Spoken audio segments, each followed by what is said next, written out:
mulher de verdade, sim senhor, mulher brasileira é feita de amor. Olá, os internautas do programa AltV Mulher. Hoje o programa está imperdível. Sabe aquelas pessoas que conhecem a realidade, profissionais sérios, que lutam pela qualidade na área da saúde mental, um tema tão discutido aqui no programa AltV Mulher. E eu tenho prazer de trazer duas pessoas muito especiais. Além de ser amigos, são pessoas que estão realmente envolvidos nessa temática. Está comigo aqui uma psicanalista, doutora Aida Chouabi. Ah, Chouabi. Em árabe quer dizer pai. Olha que coisa linda. Que bom tê-la aqui, doutora Aida. Muito obrigada pelo convite, é um debate que eu adoro contribuir. E olha, os internautas já estão entrando. Uma boa tarde a todos os nossos internautas que já estão interagindo, o System e muitos outros que estão aqui conosco. Já vou começar com as perguntas. Está aqui também comigo um militante do movimento de saúde na área mental, o Paulo Espina. Que bom tê-lo aqui conosco. Você que é um militante dessa causa. É um prazer estar aqui, obrigado pelo convite. É uma causa que precisa de muita militância mesmo. Ótimo. Agora, esta é uma causa, evidentemente que os dois são da área, é muito pouco falada. É verdade. É muito criticada. A pessoa só vê o quanto se tem na saúde pública, o pouco que se tem na saúde pública, na hora que precisa, não é? E a gente tem um sentimento aqui, estou até com um internauta me colocando, de que quando você tem um parente, um filho, um irmão, e ele tem sintomas com problemas de saúde mental, quando se interna, se abandona. A senhora tem essa sensação também? Bom, isso é um debate que eu acho que pode começar com essa pergunta, que é uma das mais difíceis da gente falar, porque o debate histórico é todo em torno da ideia de internação. Sim. Mas a qualidade da internação nunca é falada. Então, uma das coisas que eu pedi ajuda para o Paulo é para a gente falar o quanto a população também tem que se mobilizar para a gente oferecer qualidades. A gente tem uma política de saúde mental muito estranha no meu ponto de vista, né? Ela sempre pensa assim, eu sou tão bondosa, eu penso nos vulneráveis. E aí fica aquela vergonha de ir no analista, de ir no psiquiatra, fica aquela coisa de que você ter esse problema é terrível. Só que nós profissionais de saúde, vou fazer uma metáfora, um paralelo com os dentistas. A gente tem inconsciente, a gente deveria tratar o inconsciente não quando ele já tem um canal, mas a gente deve ir. Então a senhora está colocando aqui só pelo inconsciente, não necessariamente só na hora da patologia. Sim. Mas nós vivemos num país muito pobre que as pessoas não têm direito à saúde. Então elas só podem ir quando elas já estão muito vulneráveis. Esse é um tipo de política pública que a gente tem que combater, né? Combater e pensar que a gente é cidadão, que a gente tem direito à saúde e que a gente tem que pensar junto com os políticos, junto com os técnicos. Os políticos estão escutando pouco, depois eu vou pedir para o Paulo, né, falar. Os políticos estão escutando pouco a população e os técnicos. Sim. Doutora, aqui me pergunta, a senhora colocou para nós que nós temos uma política pública de saúde mental ainda pouco avançada, tá certo? É o diagnóstico que os nossos internautas nos preconceituosa.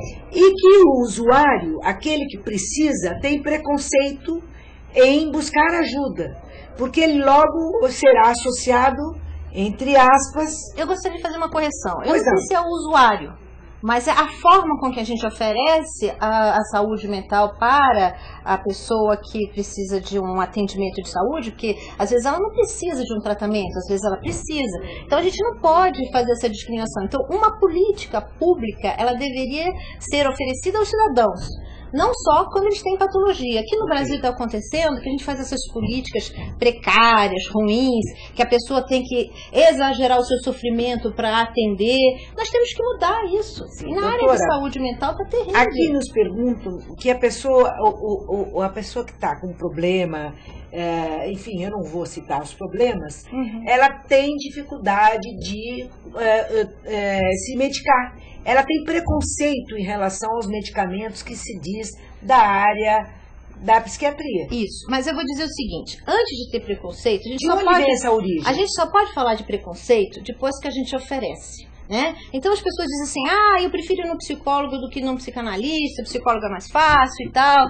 Aí, eu não quero tomar remédio, não quero ir no psiquiatra. E na verdade a pessoa deveria ser assistida e aí receber a orientação mais adequada para o caso dela. Como que acontece nas políticas públicas? As pessoas não têm acesso à medicação, né? Falta farmácia de remédio de alto custo, porque os remédios psiquiátricos são caríssimos. Falta acesso ao CAPS, que é o postinho de saúde mental, ele se chama CAPS. Se vocês tiverem ideia de quanto que a gente precisa e quanto que a gente tem em São Paulo, falta CAISM, que é por onde o internauta começou a conversar, que é um hospital de internação de retaguarda, porque, por exemplo, é uma coisa que eu insisto, a gente não termina o CTI, fecha o CTI, para não deixar o diabético ir para o CTI. A gente melhora o ambulatório de diabetes para que ele não chegue ao CTI, mas o CTI tem que existir.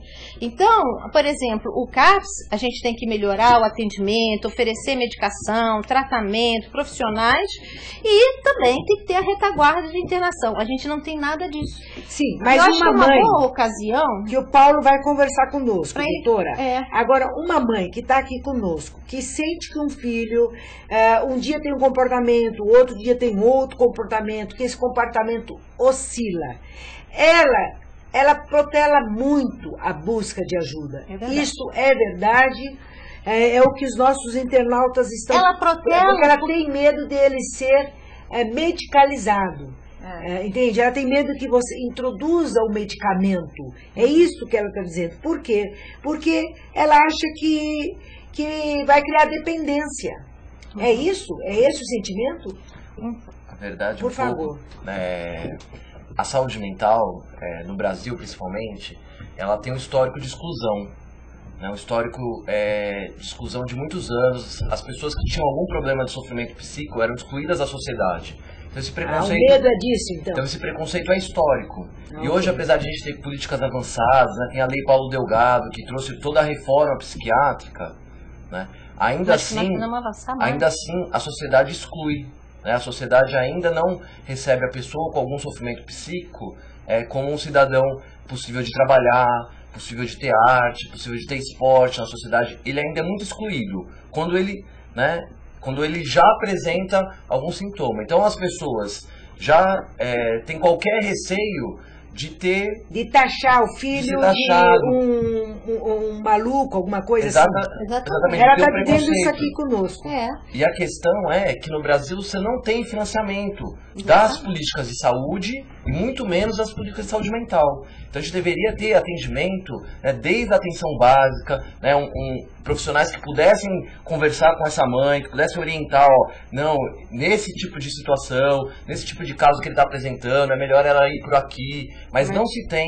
A gente não tem atenção básica no Brasil, né? Programa Saúde da Família, que deveria chegar a toda a população, não chega de fato. Né? Então, e na saúde mental, a gente vê que a gente só atende a população quando já está naquele caso assim, que a pessoa já está num problema gravíssimo.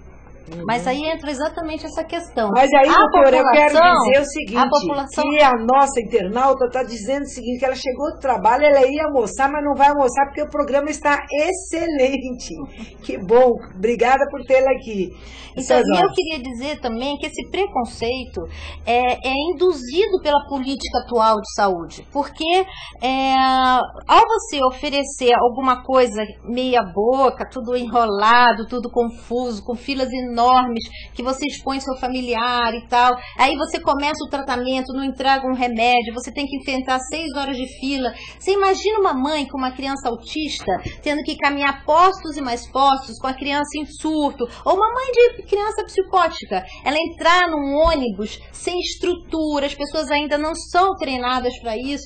Então a nossa sociedade precisa fazer um debate amplo, por isso é muito importante o seu debate sobre saúde mental, Mona. Parabéns. Doutora, parabéns a senhora e ao Paulo, que são militantes nessa causa. Perguntam se a questão desse tratamento é só para quem tem dinheiro. Nesse país é. Nesse país, eu estou exatamente nas duas frentes desse país, né? Na frente de pesquisa, que normalmente é o lugar que mais chega à população, e mesmo assim a população que chega nessa área que a gente faz as pesquisas, são sempre populações que estão informadas. Muitas vezes não tem o recurso financeiro, mas a grande maioria nem sabe desses recursos, né? Então, eu estou na área privada, que eu vejo que, por exemplo, na área privada, a gente dá outra estrutura de atendimento, que é atendimento de primeira linha, que muitos países não têm, né? Mas que a gente tem que repensar se a gente tem brasileiros de primeira linha e brasileiros de segunda linha. Nós, profissionais de saúde, nós somos os mesmos.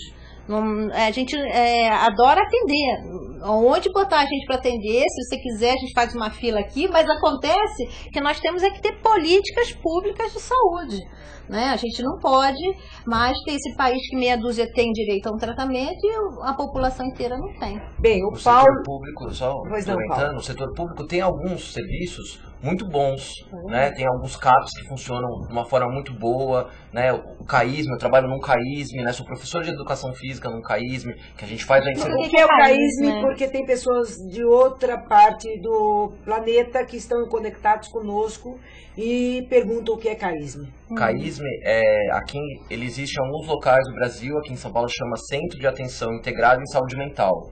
Né? É uma estrutura, quando o CAPS não deu conta, é uma estrutura de último recurso na saúde mental, né? Mas que ele é adequado à reforma psiquiátrica, ele é um atendimento humanizado e de internação de curta duração. Isso é importante frisar, porque a gente faz todo um processo de colocar a pessoa que está lá na sua comunidade, não de nenhuma forma retirar direitos dela ou retirar ela da comunidade dela. Então ela é colocada, né, recebe um serviço de qualidade de saúde mental, mas para ser colocada na sua comunidade. Ela interage com a família, interage com a família, com os colegas de trabalho. Mais do que isso, ele, por exemplo, ele é professor de educação física. A pessoa está lá, ela gosta de educação física, ela tem esse direito assegurado. Sim. Então nós temos que pensar isso, e esse, por exemplo, o CAISME em que ele esteve trabalhando, quase que as políticas públicas dessa cidade desse estado acabou com esse CAISME. Então já falta isso, que dirá a gente terminar. Então a gente está realmente fazendo um convite para que todo mundo comece a se interrogar que tipo de políticas públicas. Dia 18 de maio é um dia de reflexão. De convite para a população nos ajudar. Então vamos colocar isso, é internacional ou ele é nacional? Ele é internacional, aliás, desculpa, ele é nacional. Então aqui, eu estou com muita gente fora do país aqui. Então você estava explicando CAISME, quem não entendeu, por favor, volte a perguntar que ele explica de novo. CAISME é uma referência de internação. Aqui no Brasil? Aqui no Brasil. Ok. Né? O CAPS é uma referência de ambulatório. Sim, tá entrando, ó, tá muita gente perguntando. Você tem serviços de qualidade no setor público, mas o grande problema é que você não tem investimento que atinja o conjunto da população. Então você tem poucos serviços, né? Muitos desses poucos serviços são de qualidade, mas não atinge toda a população. Então a população, na verdade, ela fica exprimida, sem atendimento, desassistida, né? Então por isso que esse 18 de maio, que no Brasil é o dia da luta antimanicomial, é um dia importante, né? Porque a gente não quer nenhum manicômio, a gente não quer nenhuma estrutura que tira direito das pessoas, mas a gente quer uma rede efetiva de saúde mental. A gente quer que as pessoas sejam atendidas. E nisso a gente chama, que é um dia importante para o Brasil, de reflexão, mas de luta, de ação, de luta, muito importante, para conquistar direitos. Sim. Olha, aqui uma mãe nos diz o seguinte: ela percebe que o filho muda, altera o comportamento. O que ela deve fazer? Qual é o primeiro passo? Então, que idade tem o filho? Não passou. Se ela tiver um filho pequeno, infelizmente, ela está abandonada pelo projeto de políticas públicas. É muito difícil uma vaga no CAPS, nesse CAPS infantil. A gente tem 3 tipos de postos de saúde, assim como a gente tem no sistema orgânico, na saúde mental, a gente tem o CAPS infantil, o CAPS adulto e o CAPS, que é para atender autismo e psicose, e o CAPS álcool e drogas. Esses 3 estão muito defasados. Na época da Erundina, aí vamos falar a verdade, uma das coisas que a gente tem que dizer é que a política pública da Erundina fortaleceu muito a saúde mental nessa cidade. Dali em diante nós não tivemos mais nenhum governo nesse sentido. Mas então ela teria que procurar, insistir, dependendo da região, e procurar um CAPS infantil, se ele tiver até 18 anos. Ela entra pela unidade básica, é isso? Não, ela pode entrar pela unidade básica ou ela pode ir direto para o CAPS. Né? O pediatra, e nós temos esse outro problema também, muitas vezes o pediatra não está treinado para diagnósticos precoces de saúde mental, tanto do autismo quanto da psicose. No autismo muitas vezes se confunde com surdez. Então, nós temos ainda isso. Há pediatras que são extremamente eficientes e conseguem fazer esse diagnóstico e encaminhar. Certo. Mas aí essa criança está sendo acompanhada por um pediatra desde o seu nascimento, né? Exatamente. Esse aqui é um dos nossos dilemas, né? E precisamos até de várias outras coisas em termos de pediatria nessa área de saúde mental, que nós ainda estamos em processo de pesquisa. Para se sentir, Mona, a área de saúde bucal na cidade não é garantida ao deficiente psíquico, que a gente quer chamar de deficiente psíquico, porque a gente tem deficiente mental, que são pessoas que têm deficiência orgânica. Elas têm um QI, um coeficiente de inteligência menor que 75. E o deficiente psíquico, ele não tem nenhuma deficiência, não necessariamente nenhuma deficiência intelectual. E aí a gente tem, por exemplo, síndromes como a síndrome de Asperger, que a gente tem a inteligência preservada, mas a gente não tem condições de dar garantias a ele. Então a gente gostaria de inserir um debate na população, vários nessa área de saúde mental, mas a gente mudar essa ideia de políticas de vulneráveis para políticas de cidadãos. Porque o deficiente psíquico ele deveria ter garantido o emprego, o acesso aos bens culturais da sociedade, a saúde bucal, onde já se viu uma cidade, um estado, um país. E nós estamos lá na USP fazendo um projeto de saúde bucal para tentar implementar uma política diferente de acesso. Olha, eu queria retomar a pergunta da mãe. Eu acho que é importante ela ter claro que a pior postura vai ser ela não fazer nada. Então eu acho que vai para a UBS, procura o CAPS infantil, procura os seus direitos, né? Não acha que vai passar, tal. Pode até não ser nada, pode ser até uma suspeita, mas se está com uma suspeita, vai procurar o especialista, né? Se a gente percebe o seguinte, no Fórum Popular de Saúde a gente vê que onde tem reclamação, onde tem barulho, eles dão um jeito de atender. Então a gente orienta mesmo as pessoas a procurar as corregedorias, a procurar o Ministério Público se o local não garantiu o direito, mas não deixar essa situação protelar. Dá um acesso do fórum para a população. Eu gostei do que o Paulo colocou, junto com a doutora Aida, porque eu acho que nós temos que ter atitude. Ninguém pode ficar com os braços amarrados. Nós temos que ter um comportamento, uma atitude, buscar solução. Hoje você tem os conselhos tutelares, hoje você tem o Ministério Público. Faça um boletim de ocorrência, se for o caso também. Mas não se cale, porque quem se cala compactua com a violência. E nós não podemos admitir um negócio desse. Por isso, eu gostei muito da sua intervenção, que é isso, às vezes pode ser, não é nada. Às vezes a mãe ainda não está acostumada com aquele comportamento daquele filho e está assustada. E ela, tomando essa atitude, ela vai ter um diagnóstico correto. Por isso que essas políticas atuais são extremamente perversas e cruéis. Por quê? Porque se você tem um filho diabético, você recebe a orientação do pediatra. E a mãe não fica tão perdida, porque é apavorante um filho doente. Agora, imagina na área de saúde mental, como essa mãe está. Ela está abandonada. Ela não tem escola para esse filho. As escolas não estão preparadas para receber as crianças deficientes psíquicas. Entendeu? Agora, doutora, uma mãe conhece o filho, né? Sim. Nós sabemos disso, né? que começa a perceber o filho se isola, começa a chegar mais tarde, só quer conversar com certos amigos, né, Paulo? Com o olho vermelho um dia, o outro quer dormir um pouquinho mais, quer dizer, um pouquinho não, muito mais. O que essa mãe deve fazer? Porque eu sinto, você jovem, doutor aqui, especialista na área, que a mãe protela muito. Os pais sabem que o filho está começando a um caminho do conhecer, eu acho que faz parte da vida, mas às vezes é tão mal orientado que não fica só no conhecer, vai na dependência. O que fazer?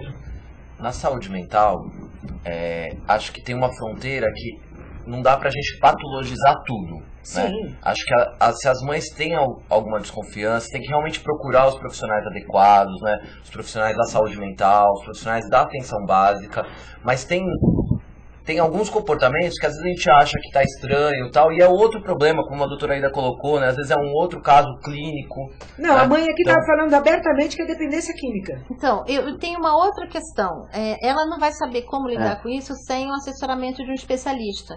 E eu queria que ela fizesse parte de um negócio que o SUS garante para todo mundo, que se chama Conselho Gestor. Aliás, essa luta antimanicomial de agora, eu vou levar essa questão lá para dizer o seguinte: se o SUS diz que é governado uma parte pela população, e nessa parte está o Conselho Gestor, por que na área de saúde mental essas mães não vão lá cobrar? Por que não tem CAPS, álcool e drogas? Porque ela vai chegar, eu vou chegar a dar uma dica para ela agora, e aí? Ela faz isso o que com o filho? 5 minutos de orientação. Ela precisa ser assessorada. Quando o filho não conseguir responder mais ao tratamento do CAPS, ela precisa de uma internação. Como é que a gente vai resolver isso em 5 minutos de entrevista? Então, assim, eu queria que essa mãe chegasse e sentisse que ela está sendo preterida, jogada no lixo, o problema dela colocado como se fosse de pouca importância por políticas públicas. Então, eu voto aquela sua proposta. Não fique quieta. Não fique carregando o problema do seu filho, porque nós temos que ter uma sociedade solidária. Uma sociedade solidária forma especialistas para poder socorrer as pessoas, né? Então, eu tenho que ter um especialista para várias coisas. Agora, eu acho que certas questões, o amor é fundamental. É fundamental, você tem que ter o elo de confiança, não pode quebrar esse elo de confiança na relação pai e filho, não é? É fundamental você conversar, dialogar, cria aquele acolhimento, como é importante. Depois vá procurar um profissional da área da saúde, porque tem certas coisas que não passam somente pelo afeto, passam pelo conhecimento, pelo tratamento. Então isso é importante em você. Mas antes, pai e mãe, pega na mão. Eu estou com você nessa. Não é, doutora? Porque se ele sentir que ele está só, aí que ele não vai buscar mesmo saúde. Não vai buscar tratamento.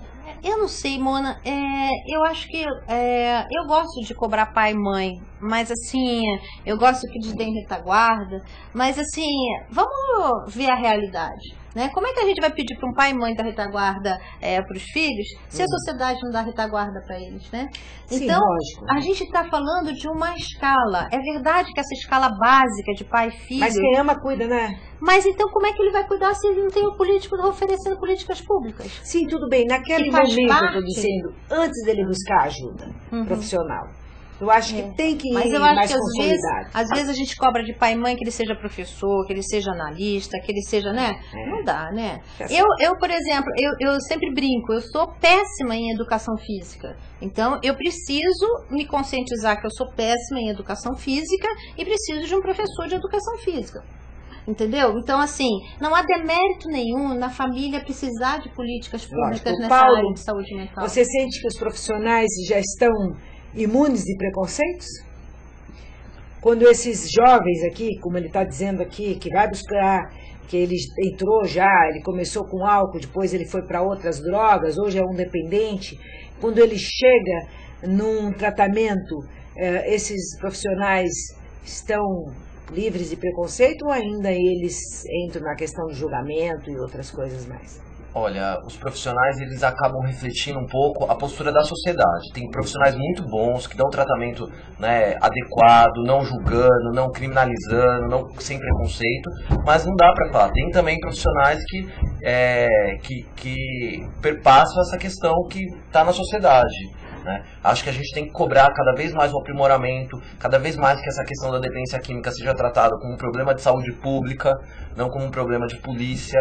Não, né? Só da família, né? Como não só da família. É muita sobrecarga para a família, né? Porque assim, e a família acho que não tem que entrar num processo de culpabilização, né? Porque o que o capitalismo está fazendo nesse país, com uma destrutura, agora com os mega eventos indo para aí, mas tem um outro lado disso, né? As pessoas estão sendo removidas das suas casas, né? A gente está vendo um processo de barbárie mesmo, ambiental, social, nas escolas, falta saneamento básico. Então toda essa realidade perpassa a vida de uma pessoa, a vida de uma família, que acaba trazendo degradação, e isso influi no cotidiano da pessoa, né? Isso influi na vida das pessoas. Há dois extremos, né? Um de uma euforia, que está tudo bom, que está um país sexta economia. É lógico que é bom. Graças a Deus chegamos a sexta economia, graças ao seu trabalho, ao da doutora, do meu, de todos nós aqui que estamos na rede, não é? Mas ainda, nos serviços, isso não está... educação e saúde não aparece, não aparece. Ainda é muito lento, não é? Então ainda é uma demanda muito reprimida, né? Uma mãe que hoje precisa de um internamento de um filho dependente químico, aonde ela interna? Aonde? Só em estrutura. Tem mães que colocam aqui para nós, elas entram em desespero e acorrentam seus filhos dentro de casa. Com certeza, ainda mais quando são psicóticos, que eles não têm acesso à medicação que custa R$500, um potinho, entendeu? Que às vezes precisa de 2, 3, entendeu? Então, assim, a gente tem essa dificuldade atroz, dificuldade de acesso ao tratamento. E eu vou falar uma coisa com você. Olha aqui, doutora, estão aplaudindo a senhora, viu? Não é só jovem que está precisando de álcool e drogas. Quantas mulheres sofrem com seus companheiros, né?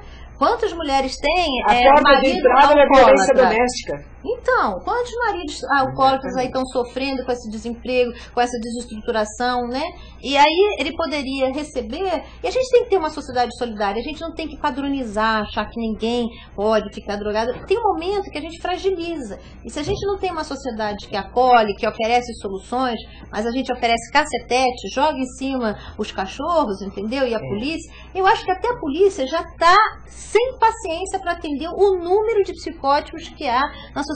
Ela acho que ela é uma instituição que está rezando, é a primeira instituição que está rezando para que a saúde mental fique melhor, porque eles não sabem como lidar. Agora o nosso... Deixa eu pegar um tópico, mano. Pega, que tem mais uma pergunta aqui. Porque, o que acontece? Como pouco investimento em saúde, né? O Tribunal de Contas da União acabou de recomendar mais investimento na saúde, ainda teve corte de orçamento na saúde no Brasil, proliferou um tipo de atendimento de internação à margem do sistema público, né? Então, que é as chamadas comunidades terapêuticas.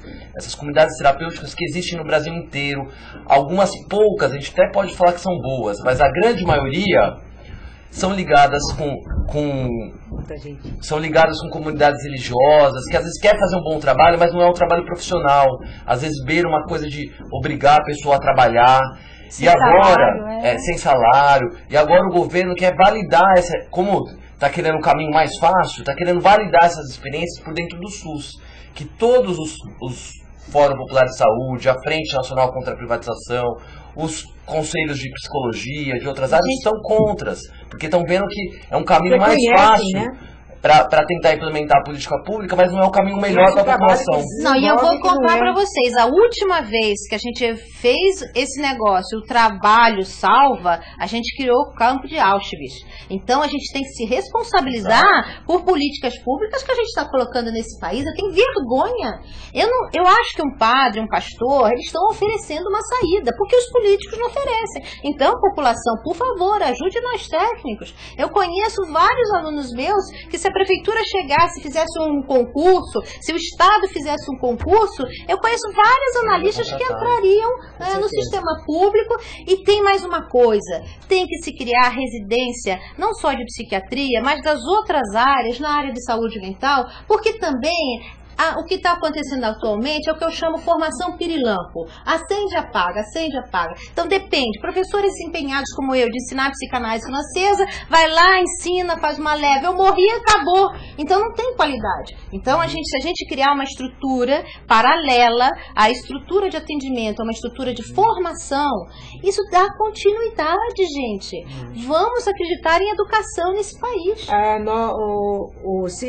Pergunta para a senhora o seguinte: não está muito no discurso a questão da solidariedade e pouco na prática?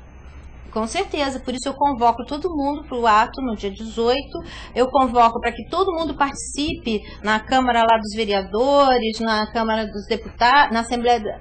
Porque um profissional da área de saúde, Paulo, sobrecarregado, ele sozinho num plantão, exatamente. O que é que ele pode fazer com um quadro como esses que se apresentam aqui, com uma pessoa exatamente. Em delírio? O que pode ser feito? Olha, a gente tem colocado os trabalhadores da saúde como heróis.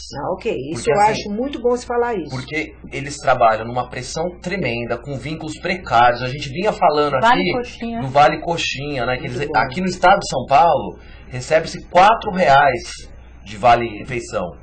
Né? Então, assim, são várias estruturas. Por exemplo, aqui no estado de São Paulo, os trabalhadores estaduais estão numa greve, mas uma greve que eles tentam não prejudicar a população, aí o governo não reconhece a greve. Então são heróis, estão tentando fazer o melhor tratamento possível para a população, mas gostariam de fazer muito mais. Né? Gostariam que não precisassem ficar distribuindo senha na UBS. Gostariam que tivesse concurso público para uma série de profissionais poderem atender aquela população. Então eles estão ficando doentes. É um contrassenso que está acontecendo na saúde pública no Brasil. Os trabalhadores que deveriam levar a saúde, né, são heróis, mas estão ficando doentes, né, estão extremamente sobrecarregados. Então a gente precisa que a população entre nessa luta, mas que os governantes se responsabilizem com mais dinheiro, né, com mais estrutura pública. Não pode ficar assim a saúde. E a saúde é investimento. Essa questão que o nosso internauta disse, vamos sair do discurso, vamos para a prática, é investimento. Você está com... A pior coisa que você tem é você ter alguém dentro de casa necessitando de um atendimento. Não dá para ser daqui 3 meses, 4 meses. Tem que ser agora, no ato, porque é um sofrimento humano, da condição humana. Então é preciso isso. E é investimento, é recursos e qualificação. Você, usuário, que eu sei que é difícil, às vezes você chega numa unidade básica, só tem um profissional, você fica tão revoltado que quer descontar tudo naquele trabalhador que também é vítima de um sistema que não está comprometido à altura desse desafio. Então, por favor, não maltrate nossos trabalhadores. Se algum foi desrespeitoso com você, não foi profissional, vá até a ouvidoria e reclame, não é? Faça a sua queixa. Eu gostaria até de fazer uma colocação bem radical, mas até em respeito a esse internauta, que é o seguinte: nós temos um governador médico, ele tem noção do que está acontecendo no estado. Portanto, a gente tem que cobrar realmente respeito pelos trabalhadores, porque ele agora não está numa rotina de atendimento em saúde, né? Mas ele tem noção, porque ele é médico, ele foi treinado para isso, então ele é responsável duplamente.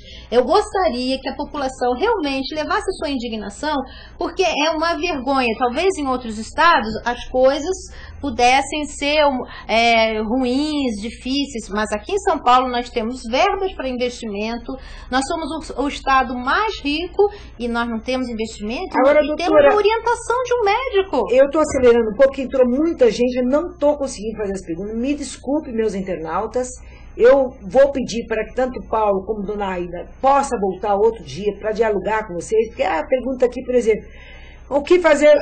Eu estou na menopausa, o que eu devo fazer? Doutora, né? Então eu vou encaminhar para os dois e eles vão responder, porém eu acho que a senhora colocou uma questão aqui muito séria, que é essa questão da questão da saúde mental. E eu gostaria de lembrar que quando a população se indigna e leva as pessoas retrocedem. Nós tivemos o problema lá da Cracolândia, que foi resolvido no cacetete no cachorro. Agora, depois que a população foi atrás e disse, desculpa, será que não tem algo melhor, algo com mais qualidade, menos medieval e tal? O que eles fizeram? Estão lá, construindo um montão de paredes, dando estrutura mínima de atendimento e tal. Então é assim, solidariedade nessa sociedade muito cruel é só sob pressão popular. E nós estamos em época de eleição. Então vocês comecem a renovar esse tipo de político que chega na hora, não trabalha pela gente. Lógico. Eu queria contar a experiência que eu tive ontem. Ontem, eu fui no Jardim Eliana, que é lá no Grajaú, na zona extremo sul de São Paulo, convidado lá pelo Rede Extremo Sul. Eles cansaram, o copo de água deles encheu com atendimento de saúde. Então eles transbordou. Então eles estão fazendo várias ações lá. E eles foram na UBS Jardim Eliana, organizando uma manifestação que tinha umas 20 pessoas, um alto-falante, só que já começaram com ganhos rápidos, porque a fila que fica desde as 4 da manhã até as 7, era 6 e pouco, eles colocaram as pessoas para dentro. Né? E aí foram dando uma série de satisfações que a população foi cobrando. Não, mas a gente quer menos fila, a gente quer mais atendimento. E acho que é uma boa iniciativa a gente ir para a porta das UBS, para a porta do serviço de saúde e reclamar, porque aí as coordenadorias de saúde têm que dar resposta concreta.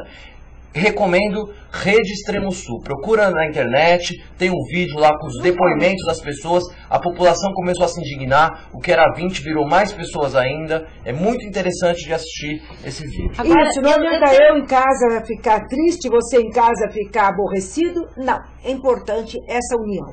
E vamos aqui, olha, o programa UTV Mulher está há 10 anos no ar. E a função desse programa é exatamente esse, porque eu sei que tanto a Prefeitura quanto o Estado acompanham o programa pela Rádio Escuta. E, por favor, autoridades, agora é a época de campanha. O povo não quer mais discurso, não, ele quer ação, porque o sofrimento hoje do povo é muito grande. Principalmente na área da saúde. E eu também queria ver que a população também ficasse advertida, que nós estamos aí com essa ideia de terceirização também entrando na área de saúde mental, e que essas tais de OS, AMA, é tudo nome bonito, mas vocês têm que perceber que assim, essas mutações, essas coisas genéticas são aliens, não são coisas que dão estabilidade pra gente. Então uma hora você está trabalhando, outra hora vem outra pessoa, depois essa pessoa some, aí você chega e quer fazer uma coisa com aquela pessoa, plim, sumiu aquela pessoa. Então assim, nós temos que ter sistema público de saúde, já cansou esses milagres. Né? Eu vou contar para vocês, ó, esse negócio de convênio, até o Obama lá nos Estados Unidos está tentando acabar, porque está tudo devendo no banco, daqui a pouco os bancos vão ser donos desse país.